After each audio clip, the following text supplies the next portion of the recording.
chers internautes, bonsoir et merci de nous rejoindre pour un nouvel épisode de votre capsule hebdomadaire CLK News. Nous dédierons exceptionnellement ce mois de février au droit du travail.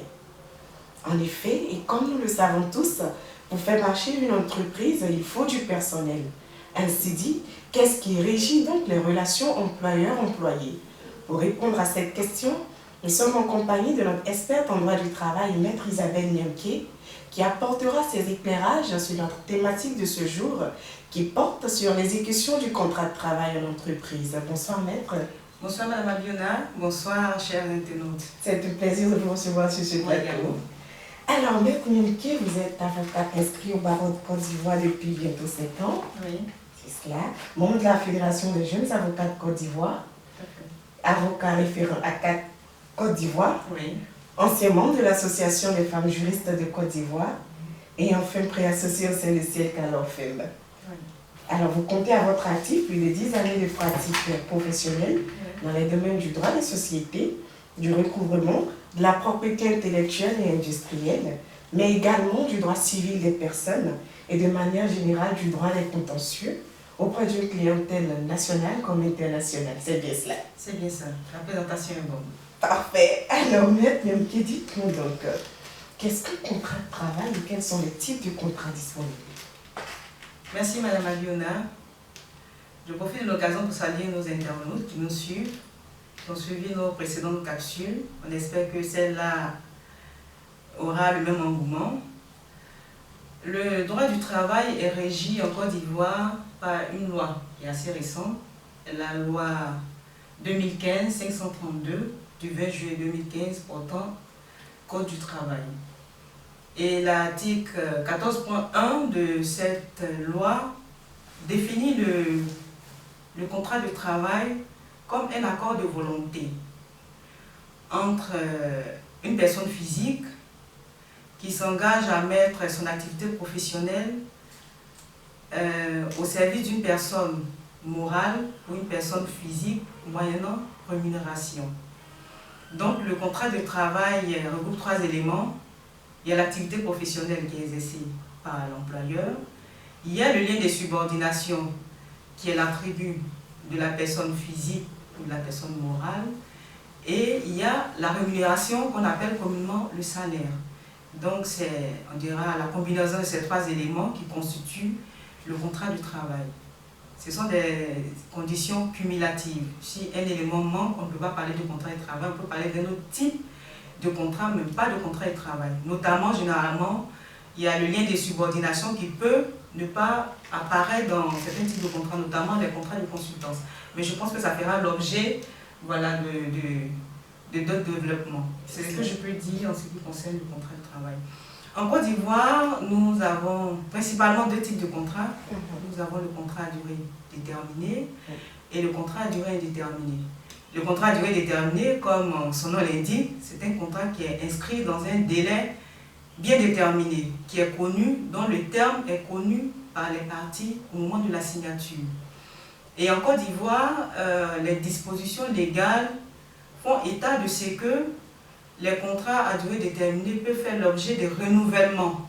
Mais ces renouvellements ne peuvent pas aller au-delà de 2 années. Donc vous pouvez conclure un contrat de travail, mais au-delà de 2 ans, vous ne pouvez pas, le contrat de travail à durée déterminée ne peut pas aller au-delà de 2 années. Voilà. On a, dans le cas du contrat à durée déterminée, les contrats à thème précis, dont les renouvellements, je l'ai souligné tout à l'heure, ne peuvent pas excéder 2 années. Et à côté de cela, on a les contrats à durée déterminée à thème imprécis. Ce sont les contrats généralement qui sont conclus pour faire face à un surcroît occasionnel d'activité de l'entreprise. Ce sont des contrats qui sont conclus de manière temporaire et occasionnelle. C'est notamment les contrats des journaliers, les contrats des saisonniers, les contrats pour remplacer un salarié qui est absent. Donc ce sont des contrats qui sont circonscrits, c'est toujours un contrat à durée déterminée. Et pour ces contrats, lors de la conclusion, l'employeur doit indiquer la durée approximative de la fin du contrat. Généralement, ce sont des contrats qu'on utilise pour exécuter des projets, pour exécuter des chantiers. Donc ce sont des contrats qui ont une courte durée. Donc, quand vous employez quelqu'un pour un contrat à durée déterminée à terme précis, vous lui dites, je vous engage pour un chantier qui va durer approximativement 6 mois, qui va durer approximativement 9 mois. Donc, le thème est tout de même plus ou moins connu. À côté de cela, on a le contrat à durée indéterminée. Quand on peut s'y entendre, c'est un contrat pour lequel le thème n'est pas connu. Les parties concluent à une date bien précise, mais généralement c'est la fin du contrat. On dira qu'il met un thème à ce contrat-là. Voilà, le thème n'est pas connu à l'avance. Voilà. Alors, merci Métonké. Je vous en prie. On a un de nos chers internautes qui a une très belle question pour vous. D'accord. Alors, je cite, il dit, un contrat de travail peut-il être verbal? Et si oui, quelle est sa force vis-à-vis du droit? D'accord. Le Code du travail nous dit également que le contrat de travail se prouve par tout moyen. Donc, c'est-à-dire qu'un contrat, en principe, peut être verbal. Voilà. L'écrit est obligatoire dans le cas des contrats lorsqu'il y a une période d'essai. Lorsqu'il y a une période d'essai qui est attachée à l'exécution du contrat de travail, et là, l'écrit est obligatoire. S'il n'y a pas de période d'essai, le contrat peut être verbal. Et généralement, dans les contrats à durée déterminée, à terme précis, ce sont des contrats qui sont verbaux. Voilà. D'accord. Donc, l'écrit est obligatoire lorsqu'il y a une période d'essai. Donc, un contrat verbal existe. Bien noté, maître. Alors, ainsi dit, quelles sont donc les principales obligations ou devoirs d'un employeur comme d'un employé dans le cadre de l'exécution d'un contrat de travail? Merci Madame Biola pour votre question. Parce que généralement, dans l'entreprise, on a l'impression que le salarié a plus d'obligations que l'employeur. Mais comme on le dit, le contrat, c'est un accord de volonté. C'est cela. Voilà, c'est un contrat. Les parties ont chacune des obligations. Et en ce qui concerne les obligations de l'employeur, l'employeur a l'obligation, dans un premier temps, de fournir le travail pour lequel il a engagé le salarié. Deuxièmement, il a l'obligation de lui payer, c'est ce qui est le plus important, la rémunération. Voilà, convenue et à la date qui a été convenue dans le contrat, bien entendu.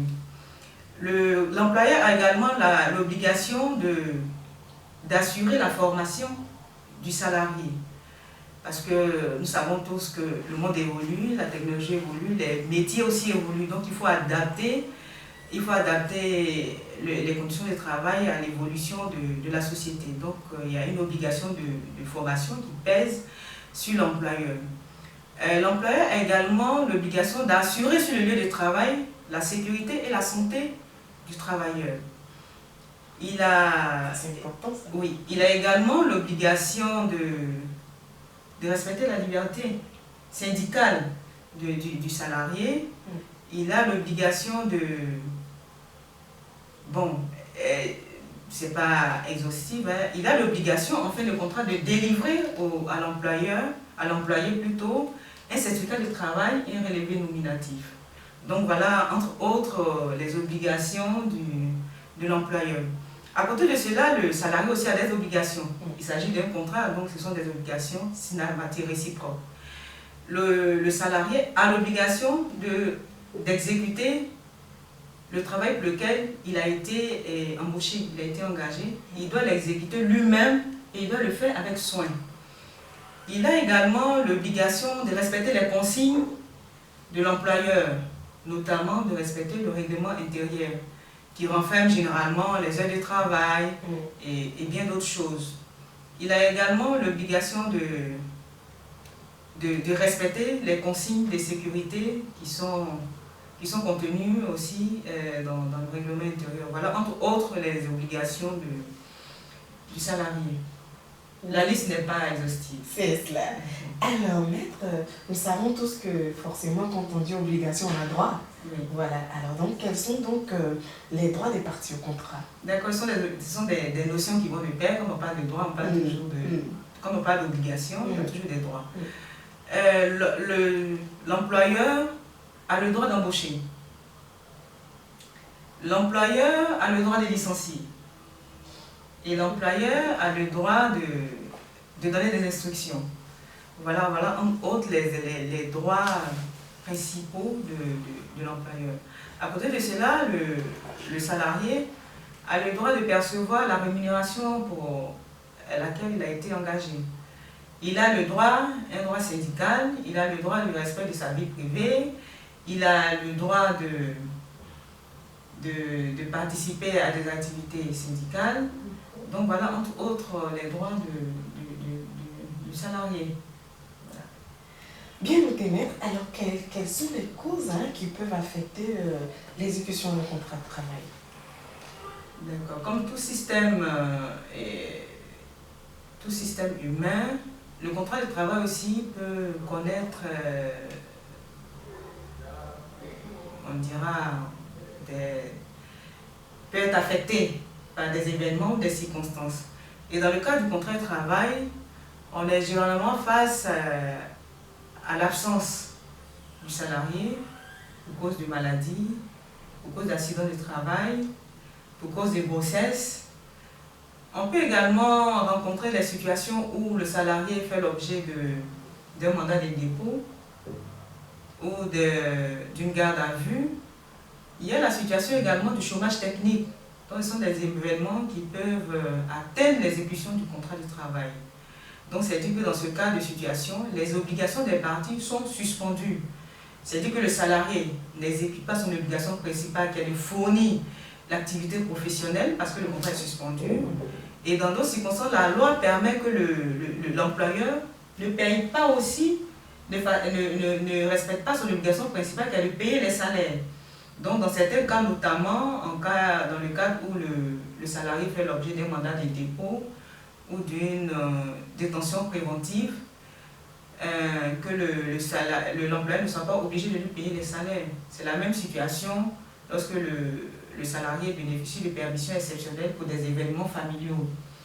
C'est la même situation aussi en cas de chômage technique, où l'obligation de paiement de salaire est entre guillemets suspendue, c'est-à-dire que l'employeur n'est plus tenu de payer les salaires à son employé. Voilà, ce sont ces événements qui peuvent affecter l'exécution du contrat de travail et suspendre les obligations des parties. D'accord. Alors, tous ces événements que vous venez de citer ont forcément un effet, je suppose, sur l'exécution du contrat de travail, sur le contrat de travail. Quels sont ces effets? Madame Aliona, on dirait que je vous ai un peu dévancé, mais je vais continuer à aimer. Ma réponse précédente contenait la réponse de votre question. Donc, je vais revenir là-dessus pour dire que ces événements vont causer la suspension du contrat de travail. Donc, la suspension, entre guillemets, des obligations des parties. Le salarié qui est malade, qui a fait l'objet, ou bien qui est victime d'un accident de travail, ne peut plus se présenter au travail. Donc, son obligation principale de fournir l'activité, mais d'exécuter le travail est suspendue. Voilà. Donc, il ne peut plus respecter son obligation première qui est d'exécuter son contrat, notamment l'activité professionnelle, eu égard à la situation qu'il vit. Et l'employeur peut aussi être astreint à ne pas payer les salaires, notamment au cas où le salarié fait l'objet d'un mandat de dépôt en détention préventive. Et le contrat est suspendu dans ces conditions-là pour un délai de 6 mois. Voilà. Donc, au-delà de ce délai de 6 mois, l'employeur est en mesure, c'est-à-dire que le mandat de dépôt ou la détention préventive doit porter sur des faits qui sont extérieurs à l'activité. Je dis n'importe quoi, un salarié qui, en dehors des heures de travail, commet un vol. Il ne vole pas en entreprise, mais il vole dehors. Donc, c'est-à-dire que ce sont des faits qui sont extérieurs à l'entreprise. Dans ce cas, le contrat de travail est suspendu pour un délai de 6 mois. Donc, au-delà, l'employeur peut procéder au licenciement du salarié. C'est-à-dire que le contrat n'est pas rompu. C'est pas parce qu'il est en prison, je vais parler pour que les intérêts comprennent. C'est pas parce qu'il est en prison pour des faits qui sont extérieurs à l'activité qu'on doit rompre, l'employeur doit rompre systématiquement le contrat du travail. Le contrat est suspendu. Donc quand c'est suspendu, c'est pas rompu. Voilà, c'est suspendu. Il n'a pas l'obligation de lui payer les salaires parce que l'autre n'exécute pas son obligation de fournir la prestation du travail. Mais le contrat existe toujours. D'accord, maître. Alors, quelles sont les sanctions en cas d'inexécution ou de violation de l'une des clauses du contrat par l'une des parties? D'accord, je pense que cette question sera la bienvenue dans notre prochaine capsule où on va parler de la rupture du contrat de travail. Voilà, parce que généralement, lorsque il y a une exécution des obligations de l'une ou l'autre partie, celle qui se sent lésée est enclin à demander généralement la rupture du contrat. Quand on est dans le cadre on est dans la position de l'employeur, il est enclin à mettre en œuvre les sanctions disciplinaires. Je pense qu'on va développer ce point-là lorsqu'on parlera de la rupture du contrat. Alors, M. Kemke, nous sommes pratiquement à la fin de cette capsule. Que pouvons-nous retenir en résumé de l'exécution du contrat de travail en entreprise? D'accord, on peut dire qu'aujourd'hui la situation de travail est assez précaire. Nous travaillons tous à ce que l'environnement du travail soit meilleur pour qu'il y ait une qualité dans la prestation et pour que l'économie s'en sente mieux. Donc c'est ce que je peux dire et nous restons à la disposition de nos internautes pour les éventuelles questions, pour développer des points qui dans ce laps de temps n'a pas pu être pris en compte. Je vous remercie pour cette intervention. C'était un plaisir partagé.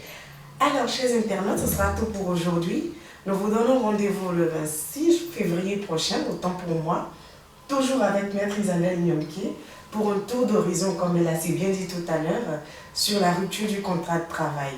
Dans ce laps de temps, prenez bien soin de vous et à très vite. Au revoir. Au revoir.